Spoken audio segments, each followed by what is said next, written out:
ఇళ్ల మధ్య చెత్త డంపింగ్ చేయడం ఉద్రిక్తతలకు దారితీసింది. పశ్చిమ గోదావరి నర్సాపురం తుంగపాటి చెరువు వద్ద ఉద్రిక్తత నెలకొంది. 28వ వార్డులో చెత్త ట్రాక్టర్లను స్థానికులు అడ్డుకున్నారు. నివాసాల మధ్య డంపింగ్ యార్డ్ వద్దంటూ ఆందోళన చేపట్టారు. స్థానికుల నిరసనలతో భారీగా పోలీసులు మోహరించారు. చివరికి చెరువు భూమిలోనే మున్సిపల్ సిబ్బంది చెత్త డంప్ చేశారు. ఇళ్ల మధ్య చెత్త వేయడంపై స్థానికులు ఆగ్రహం వ్యక్తం చేశారు. దగ్గర దళిత పేటలు అడ్డుకొచ్చి అంబేద్కర్ పేటలో రాజ్యాంగం చెబుతుంది దళిత పేటల మీద అన్యాయం. ఏ ప్రభుత్వం వచ్చినా దళిత పేటల మీద అన్యాయం ఏంటండి?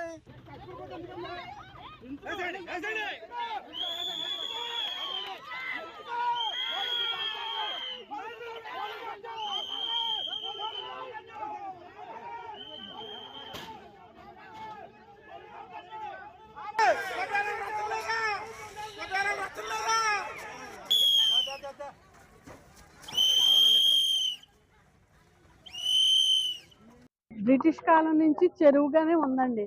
ఇప్పుడు చెరువే అంటున్నాం మేము. డంపింగ్ యార్డ్ కాదు. మున్సిపల్ కమిషనర్, ఎమ్మెల్యే అందరూ కట్టకట్టుకొని వచ్చి డంపింగ్ యార్డ్ అంటున్నాడు. మేము ఇది సీఎం గారికి తెలియజేస్తున్నాం, డిప్యూటీ సీఎం గారికి తెలియజేస్తున్నాం. ఏమైపోయిందండి గవర్నమెంట్? ప్రజలను చంపేస్తారా? చిన్న చిన్న పిల్లలు, వయోవృద్ధులు, క్యాన్సర్ పేషెంట్లు అందరూ ఉన్నారండి. ఏమీ పట్టించుకోవట్లా. ఇది డంపింగ్ యార్డు చేయాల్సిందే అండి. మున్సిపాలిటీ మాది, మా స్థలం, మేము వేసుకుంటాం అంటున్నారు. ఇక్కడ ఎంతమంది శాంతియుతంగా చేస్తుంటే కొంతమంది మగవాళ్ళని తీసుకెళ్లి వ్యాన్ ఎక్కిచ్చారండి. ఏంటండి ఇది? ఈ ప్రభుత్వం ఏంటండి? ఇది తప్పండి. ఇక్కడ గత మేము 120-200 సంవత్సరాల నుంచి ఇక్కడే ఉంటున్నామండి. మేము వచ్చిన తర్వాతే 2 సార్లు అబ్జెక్షన్ పెట్టారండి. ఇది మేము ఆపుకుంటూనే అంటు పెడుతూనే వచ్చామండి.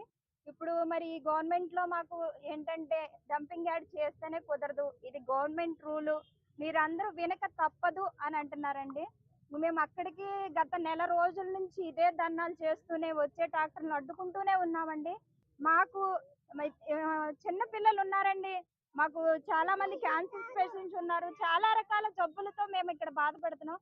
మరి ఇప్పుడు డంపింగ్ యార్డ్ చేస్తే రేపొద్దున మా పిల్లల భవిష్యత్తు ఏమవుతుంది, మా భవిష్యత్తు ఏమవుతుంది? రేపొద్దున మా అందరికి ఎవరు రెస్పాన్సిబిలిటీ తీసుకుంటారు?